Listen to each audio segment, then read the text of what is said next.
right, so let's move on. So we're gonna move on to the national debt, and you guys have the national debt outline.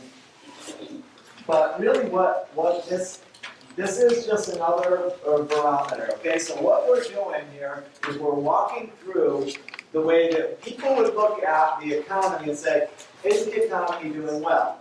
And that question comes up a lot, and I asked you guys that question on your math test, is the economy doing well? The answer to that question is, if you look at these barometers, the answer is a definite yes, absolutely, it's doing well, because we're looking at GDP growth is the main one, which is basically just a measure of income. That's all it is. And then we look at unemployment. And we know that rate right now is very, very low. And then we looked at inflation, and we looked at that being really, really low. So the target here is 3%. The target here is probably 5%. We're way below that. And the target here in low is good when it comes to unemployment. Less people unemployed than the goal, right? That's a good thing. And then the target here is between 2 and 3%. And we've been in that area of that range for a long time. So check, we're doing well on all of these, right? So everything's going pretty good. But when you start thinking about what you hear in the press, there's some negative things that you're hearing. So today's conversation is going to be more about like the budget and the spending and the national debt, so that you get a feel for some of the details that go into these, okay? Because they impact every one of these variables. So the other one is the national debt. And also here, it's the budget.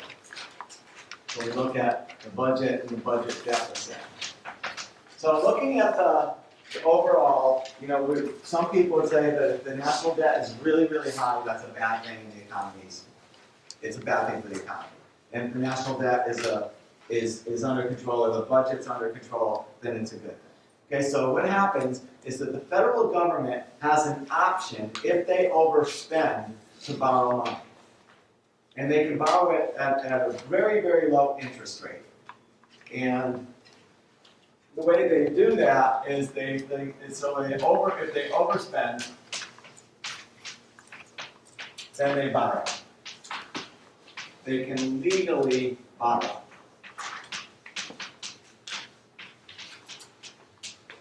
And the way they borrow using what are called government bonds, right? So, are issuing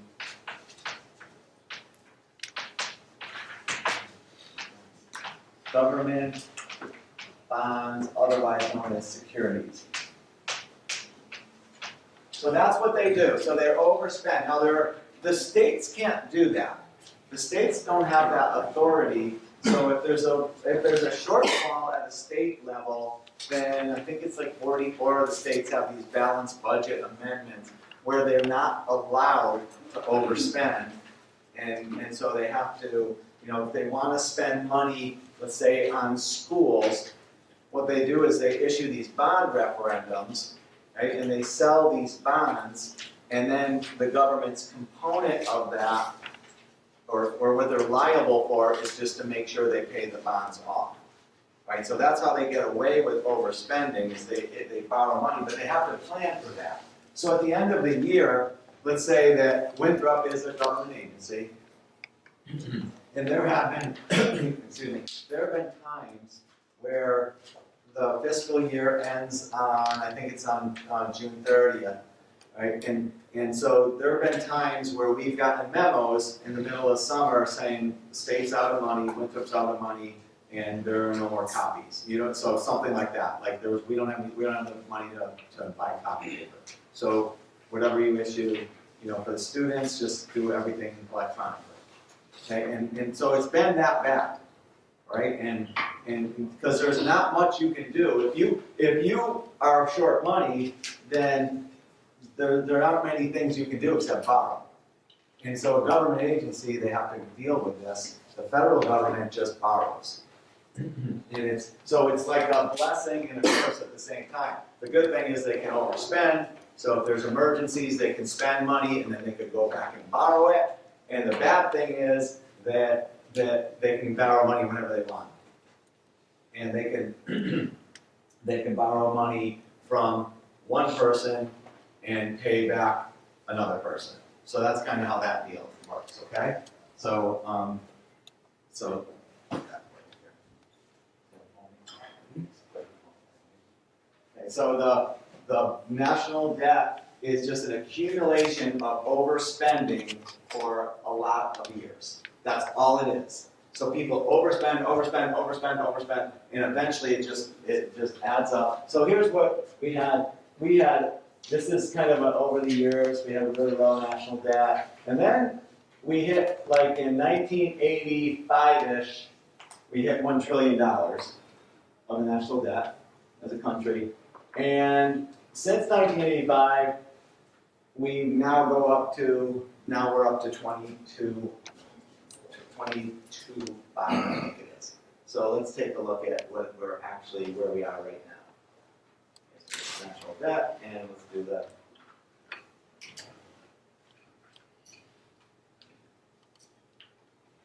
So that's what we are right now. So this is the national debt clock as we speak, right? This is how much the United States is. So it's $22 trillion that the United States owes, and obviously the longer we sit here, the longer this thing will go up, right? And if you kind of look and say, all right, well, what are some other things here that are kind of might be interesting to you? There's somewhere on here like student loan. So it's student loan debt. So you guys are in here somewhere. So it's but that's 1.6 trillion on student loans, and then these mortgages and personal debt is pretty much all those added up. So you get credit card debt, which isn't that bad. It's only $1 trillion, right? And so you probably guys contribute to that too. And then here, they have the GDP, and so it's all this stuff on here. But it's moving so fast. The national debt is just cranking, right? And it means that we're just going up and up and up to the point where it goes up almost, between 600 billion and $1 trillion a year. That's kind of where we've been ranging lately for a while. Scary, huh? You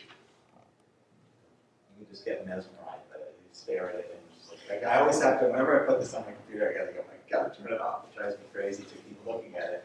But the funny thing is that, this class is being taped, and let's say I'm showing this a year from now, or somebody's looking at this video a year from now, they'll be like, oh, it's only 22 trillion then. Now it's 23 trillion or whatever. So that's where we are, okay? So the way it works is that they borrow money, the government borrows money, and they issue what are called United States Treasury securities. And there are different types of Treasury securities. There's called U.S. Treasury bills, U.S. Treasury notes, and U.S. Treasury bonds. And the difference is based on the maturity. The maturity is just the length of time it takes to pay those back. So these Treasury bills are basically, they go 13 weeks, 26 weeks, and one year. Those are the usual ones, right? So we have these are the length of time. So these are very short term in nature. They're called a money market instrument, okay? And so basically this is the government borrowing money for a very, very short period of time. And let's see if I can bring this up here again. But you can and the interest rate that they borrow money at is really, really low. So let's say U.S. T-bill rates. And here's the rate. So today, for instance, Treasury bill rates are 2%-ish. so they can borrow money for about 2%. That's not too bad, right? So you can't borrow, you and I couldn't borrow money for 2%, but that's the current daily treasury bill rate. Right, so they can get money for really, really cheap, and 2% is actually very high for what we've seen recently. And it's very high compared to other countries' treasuries or short-term lending rates. Okay, so if you were to borrow money in Europe, or if your rates are, if you're going to lend money, I would say, or buy a euro treasury bill, they don't call it that, but it would be, you'd probably be closer to 0%. In Japan, 0%, right? You're basically sometimes less than 0, yes. What's that say, money market? Instrument. Instrument? Instrument, yep.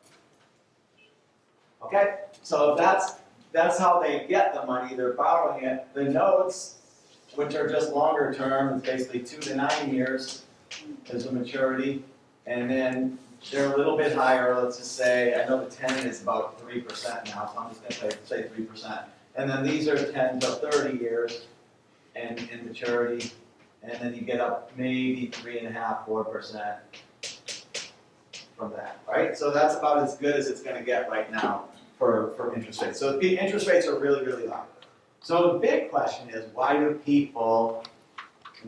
anybody lend the government money at such low interest rates?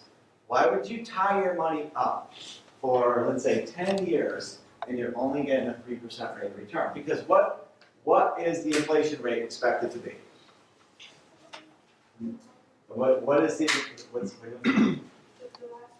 this one? 3 to 4%. It says 10 to 30 years. Yeah, 30 years, yeah. So the interest rate, the inflation rate is just about 3%. And the interest rate is just about 3%. So you're basically breaking even.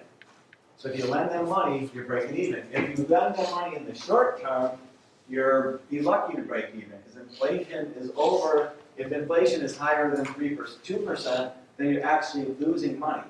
In other words, you're giving them money, let's say you give them $100, they give you $102 back at the end of the year. Then remember, if inflation went up by 3%, that means that if you, whatever costs $100 costs at one end of the year costs $103, so you're actually losing $1 by if inflation goes up higher than the interest rate. So there's a negative real rate. So that's just something to consider. So why would anybody lend the government money? They're the safest investment probably in the world. So if you want to put your money somewhere and make sure the money's still sitting there, then that's why people buy United States Treasuries. Okay? And if you think about it from a foreign perspective, they can put their money in their own country and make 0%, or put their money over here, really, really safe, and make 2%, then it's a pretty good deal.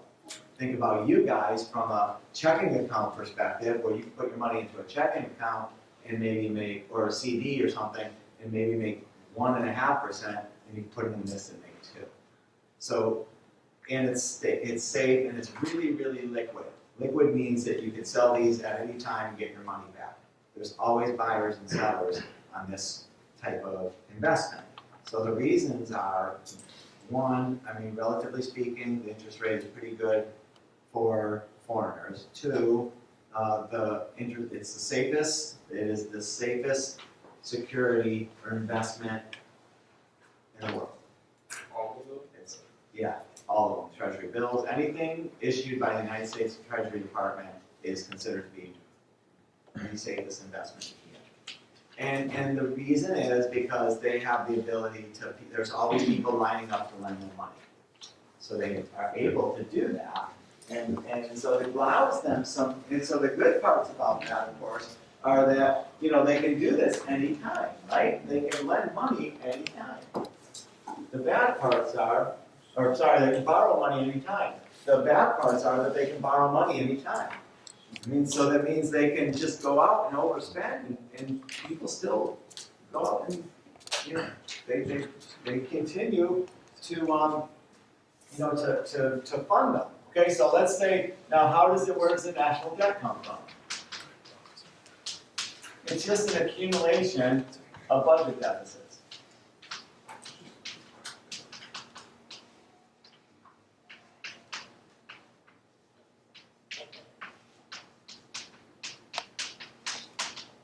Okay, so that means that let's say that in 2013, the budget deficit was the government spending is one thing, right? Part one, government and taxes are the other. So this would be the budget deficit. So you'd say, all right, well, let's just say that the government spending was 3.5, and then this was 3. So if that's the difference now, so if they're spending 3.6, and we'll call it, this would be trillions, and they're bringing in 3 trillion, that means that if you look back, say, okay, there's this, the G represents government spending, and the T represents the taxes. The taxes are the way the government gets money, the spending is the money going out. So as they bring more money in through taxes, then they turn around and they spend that money, and if they spend more than they make, then this budget goes up by 6.6 trillion in this case. So now they do the same thing the next year, and let's this time it goes to spending goes to 3.6, and taxes go to 3.1. This goes up by 0.6 trillion again, and then this keeps going on, and this goes to, let's say this goes to 3.8, and then this we have a bad year, so this goes to 1, so 0.8, and this keeps going and going, and as we go up, we're accumulating national debt. So after this example here, we would say that over this 3-year period, then this caused the national debt to go up by $2 trillion. 3 bad years, or 3 years of budget deficits by themselves, is going to cause the national debt increase, so to speak, change, is going to go up by $2 trillion. So that's what's been happening. And it's been happening for a really long time. And so if you go back to our outline, I don't have to go back there. So it just kind of goes like this and then went way up. And the worst years have been, our worst years have been since 2008. I mean, 2008, it has absolutely skyrocketed. It's been up by over $10 trillion since then. And, you could say 2008, I get it because, it was a bad year for taxes because the economy slowed down. But the big question I have was like, well, why?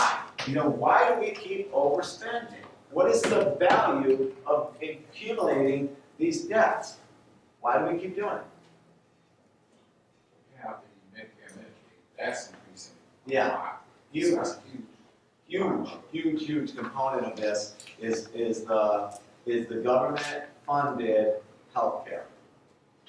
Government-funded healthcare. And as the people retire, right, if they get, once you hit age 65, you go on Medicare, and there's people living longer, and that money is, they said that the average person who receives Social Security receives it for 19 years now. In other words, if you can make it to 65, you got a really good chance of making it to 84. That's really cool, right? Now my dad collected Social Security for 31 years. Okay, he passed away a couple of years ago. But it's pretty amazing, and it's that you can but it costs a lot of money, right? So that means 31 years of Social Security, 31 years of Medicare, right? That's a lot of money spent by somebody besides the person who's receiving it. So who's paying for that?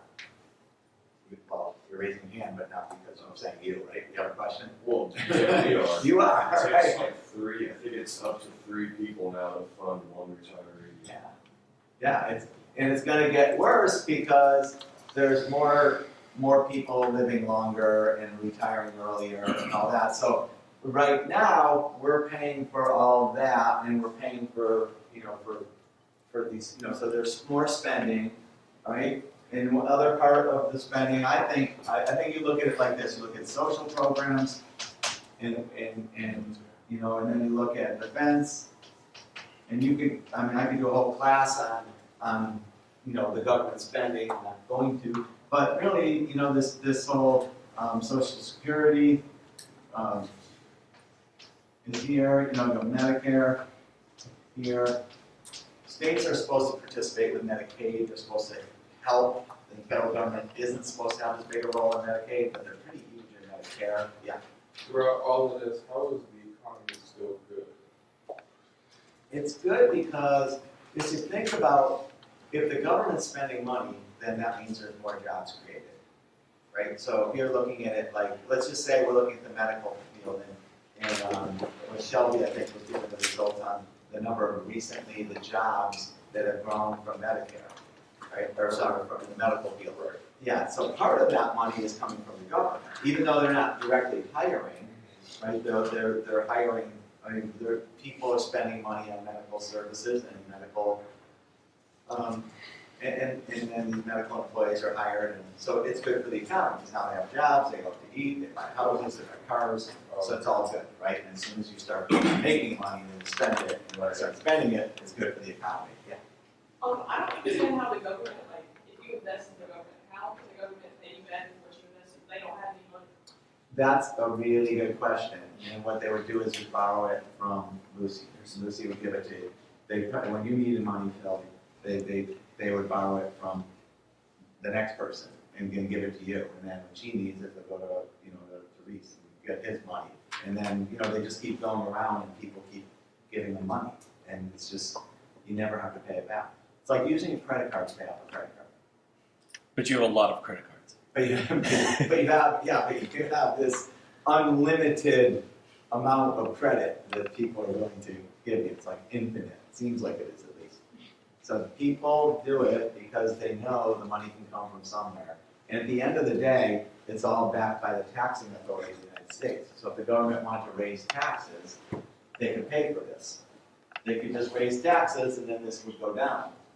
And we'd be, at least get back to the deficit not growing, right? So yeah, it expands because we keep lending them money. So brings to the next question is, well, where does this, who do we owe this money to? I just left this in there, but this is where we are now, and we're pretty close to this. But this is who the government, this is the latest cool looking chart, but it hasn't changed too much, a little bit, but this is a pie chart of where the government owes money to. So like number one would be 35% is owned by individuals. So let's say that you get a job and you get a 401k. Typically, what will happen is that it's based on your age. A lot of these 401ks are set up now, where if you're young, then they probably will buy, let's say you're 25 years old, then 25% will go into something really safe, and 75% will be something really aggressive. And then when you get to be 50, 50% is supposed to go into something safe. And so as you get older, you become more safe, right? You can't take as many hits of the stock market. So every single month, when people are saving for retirement, they're buying these things every month, and so the government can sell these all the time because there's always new investors, and that's what the majority of this is right here. Is that a lot of the debt is owed to people like us who are saving for retirement. That's a big part of it. The other big part of it is the Social Security Trust Fund. This is a pretty cool one. It'll take a couple minutes to explain, but right now it's about 2.9 trillion. So $2.9 trillion is in this Social Security Trust Fund, and this is, if you guys get this, then it's like a really good thing to know, but a really scary thing to know. Okay, this is called the Social Security Trust Fund, and it's $2.9 trillion. So what happens? What happens is, let's just say the government they do these things like FICA, right? Everybody get FICA taken out of their paychecks? Okay, so if you add up all of FICA, then it comes out to be, let's just say, $600 billion in FICA. And then they have to take that money and then they contribute, well, let me make this easy. And then they take that money and they give it to people for Social Security and the paychecks, and it comes out to be $700 billion. So there's a difference of $100 billion. So the government is taking in $800 billion and paying out $700 to all the people out there who are collecting Social Security. So there's a difference of $100 billion. Is everybody with me? Okay, so what happens is that, what do you think happens to that $100 billion? Well, what happens? The government. They spend it, right? So they spend it, but the way they do it is when they spend it, they're actually, so this money goes into the budget, right? So that $100 billion goes into the budget. So basically, they're lending this money to the federal government. And then the federal government gives them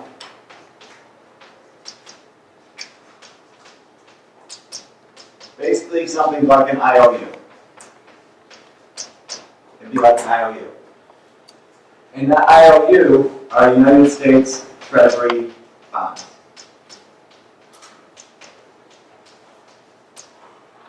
So in return, so what happens is this, okay? The Social Security Department says we're contributing $800 billion in.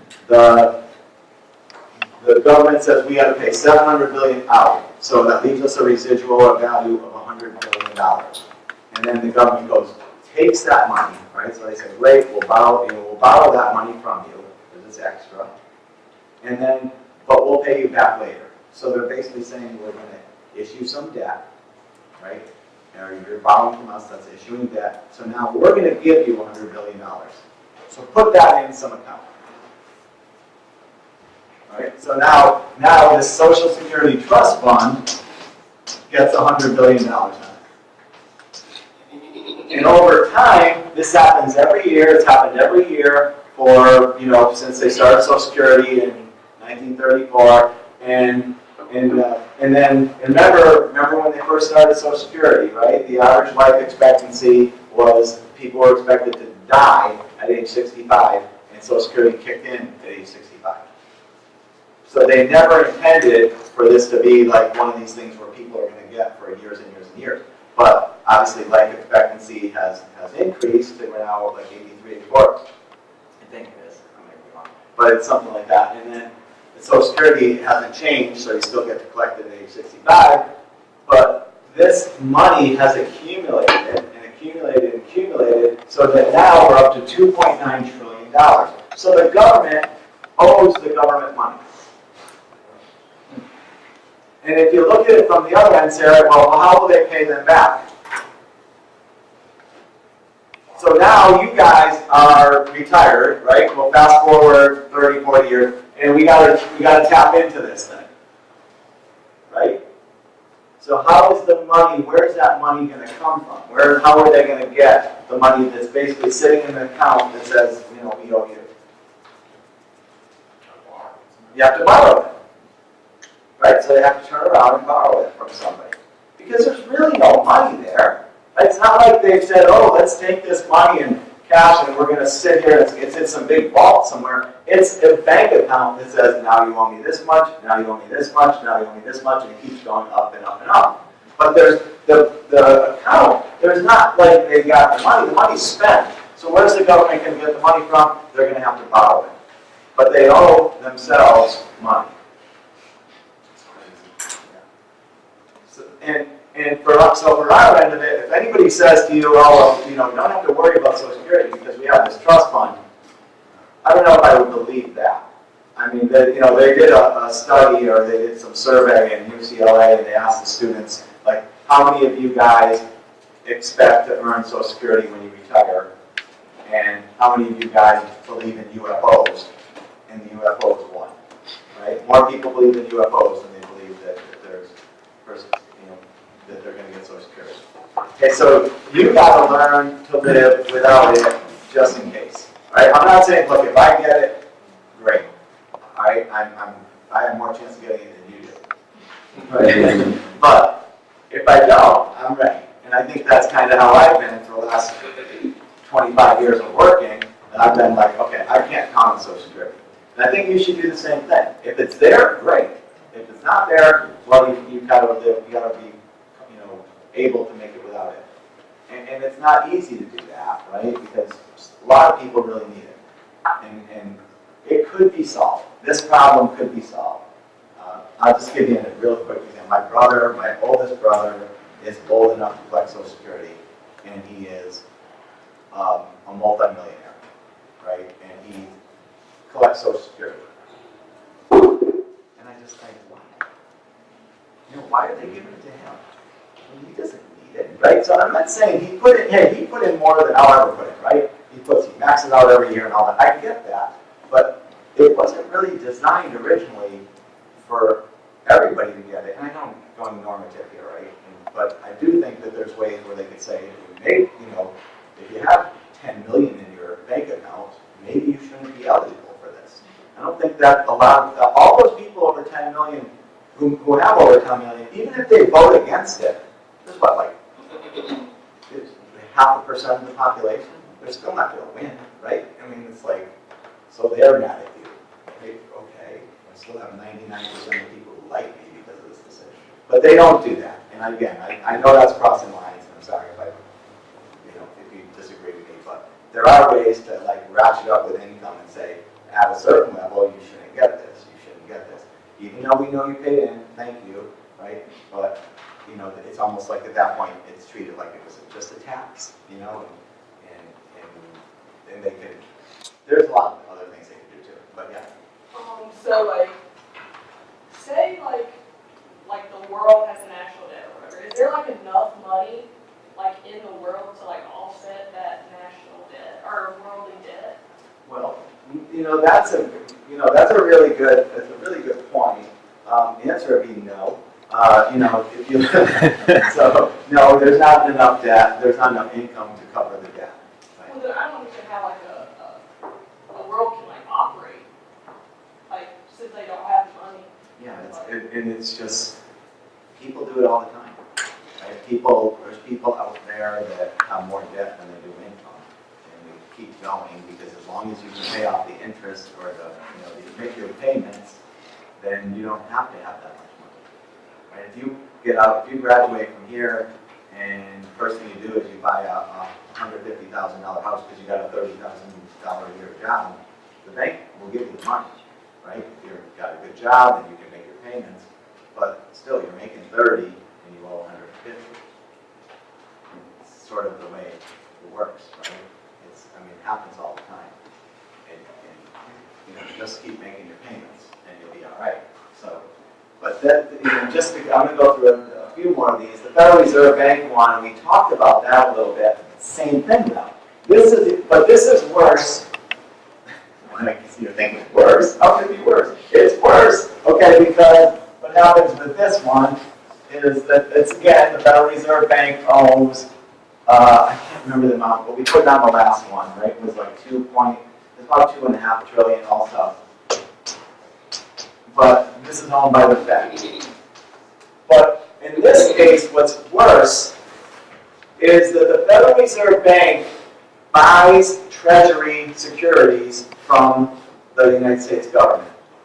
So here's what happens. Here's literally what happens. Okay? The United States Treasury has this bank account. And then there's the Federal Reserve Bank, who creates money. Okay? They don't actually have money, they can create money. So there's not money, it's not there. So what they do is they say, we're going to give you $2.5 trillion, and we're going to put that into your checking account. So you wake up in the morning, and there's $2.5 trillion. So on their books, they have $2.5 trillion. Now this happened over time, right? It didn't happen overnight. But they have $2.5 trillion in their bank account. And these guys have the IOU, the promise. And what's the promise called? A U.S. Treasury bond. That's all it is. It's an IOU. So where's this money gonna be come from? So the Treasury Department, because as soon as the Fed gives the Treasury Department the money, what does the Treasury Department, Congress, what do? Spend it. That's been like the easiest question to get, right? As soon as money goes to Congress, what do? Print it, right? We got that one down. But that's another, now we're up to almost over $5 trillion that the government owes the government.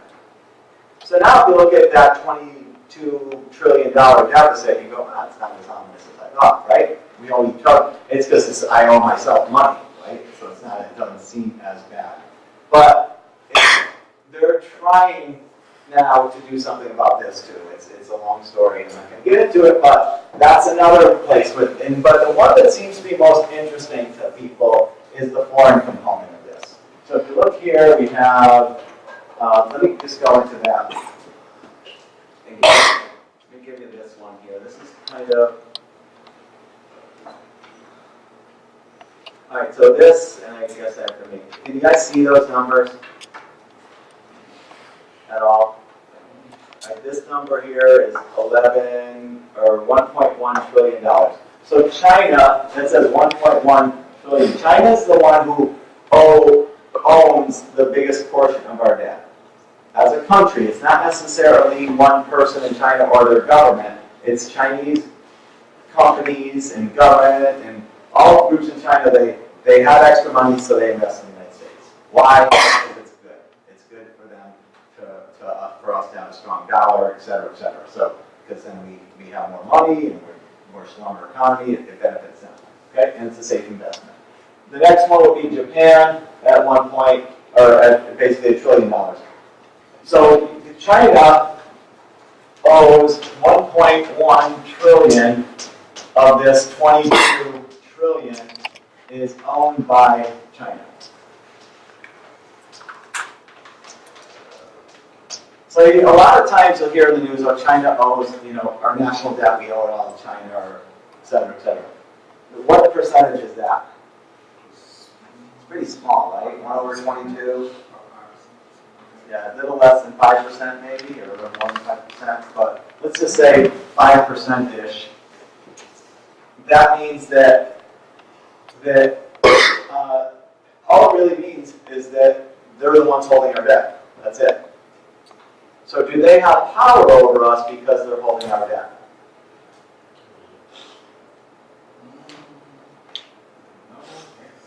Because people say that, you guys, right? You'll hear that a lot of times in the news. Oh, China owns us because they own our national.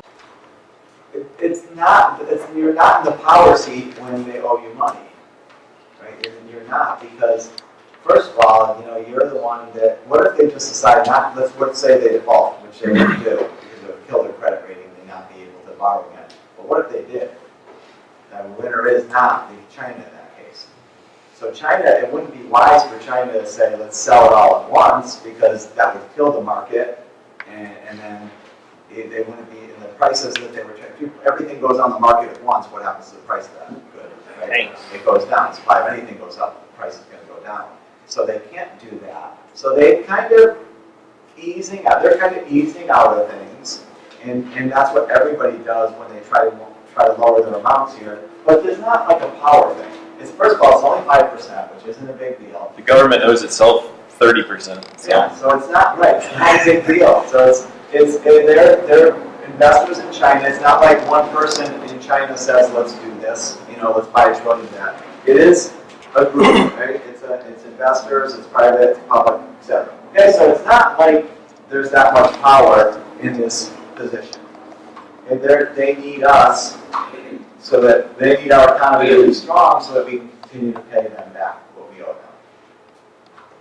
It's not, and the same thing is for all the rest of the country. Add it all up, and you get that 6.25 over that, so 6.25 trillion over 22 trillion, and that's the foreign portion. I'm not sure what that comes out to be, but it's got to be 28%. Thank you, 28%. Okay, so that's 28% is owned by foreigners. Another, what did we say, about 5% 5.4, 5.5-ish, over 22, so another 20-something% is owned by the government, or is it government money? So there's, you can kind of see that it adds up quick, but there's a lot of different entities that own this debt. Are you scared yet? All right, and so this is kind of cool. This kind of gives you an idea, intergovernment. So the intergovernment is 5.88. I remember seeing that before. So this is really closer to, if you add up the government component, it's 5.8 out of the 22 is intra-government. In other words, the government owning the government money. And then this other one is the private owned. All right. So it just kind of gives you an idea of what. All right. And then the Social Security Trust Fund, we went over that. It will be depleted by, what year is that? 2030-ish. So that money will all be gone. But it's not even there anyway, so don't worry about it. Okay. So all right, so I'm gonna finish this here. All right, so now, what are you gonna do about it? There's this story that came out a few years ago, how these little kids in school, they did a bake sale, and they sent like $342 to the government to help pay off the debt, right? And it was such a nice gesture, and it got the kids, some recognition, but the teacher should be fired, take the money and give it to somebody in the community or do something else with it. But I'm kidding. But I mean, really, $342. It's not like and we saw how quick it was going up, right? And those were like in millions, right? So it's my point is I would never lose sleep over this. There's way, way, way more important things in your personal life that are going to take precedent over this. And if you ever are in a position where this is your biggest worry, then you are very, very, very blessed. Because this should be way down on your list, and that means everything else is going right. So that'd be wonderful. This is the best thing for the government to do is obviously to stop. Right? They need to stop overspending. Just like if you or I kept overspending, step one, stop doing it. Just get yourself in order. Get your spending and your income in line so that you're not overspending. There has been a time in the mid-1990s, there was a time where Bill Clinton was president and Newt Gingrich was in charge of Congress, that we actually had surpluses for a couple of years. It was pretty cool, right? It was pretty cool because they did a really good job for a couple of years of getting this thing really under control. And there's a lot of factors went into it. The economy was doing well, but they were cooperating in Congress. And that's a big issue that we have right now is that nobody wants to give in. And you can't say one side or the other, it's both. Neither side wants to give in. And so that's really hurting this budget because, and if it's hurting the budget, then it's going to hurt the deficit, and we're not going to be able to get this thing straightened out. So step one, balance the budget. Well, doesn't raising the debt ceiling phase into it? Because every year, it seems like Congress comes to a point where we need to raise debt ceiling. Yeah, the debt ceiling has been raised. The debt ceiling is, I have it in my notes here, and here it is, the debt ceiling. What is it? It's an amount of money that Congress said we're not going to spend more than this. Our debt is not going to be higher than this. And if you look here, this is the interesting part. The debt ceiling has been raised more than 100 times, including more than a dozen times. Actually, it's been 40 something times in the last like 20 years. Okay, so it's like saying, I'm not going to spend any more money than this. And then you do it. And then, I'm not going to do it. I'm not going to do it this time. And you do it again. this time I mean it. And then you do it again. And it's 97 times later, I mean, what does it mean? Right? I mean, somebody will end up marrying somebody with this type of mentality, right? I'm not going to spend any more money on my credit card. And then they'll do it every month and like, you just don't believe me. Okay? So it's just kind of like that, right? You people, you have to set these boundaries and say, this is as far as I'm going to go. And I mean it this time. I mean it. And really mean it. And they've never done that. And because what happens is you get these situations like now where the government is about to shut down, or they didn't shut down yet, but they just shut down and everybody thinks, oh, they're a terrible thing, and, these people are losing jobs and all that. And that is enough political pressure for them to just say, let's raise the debt limit again. It happens over and over. Okay. So that's that answer. All right. So yeah, debt ceiling's a great idea, but it doesn't work. And the other way to do it, let's say that you overspend, then what's a really good way, the other really good way for you to stop overspending is to make more money, grow income. But growing income is the way to do it, okay?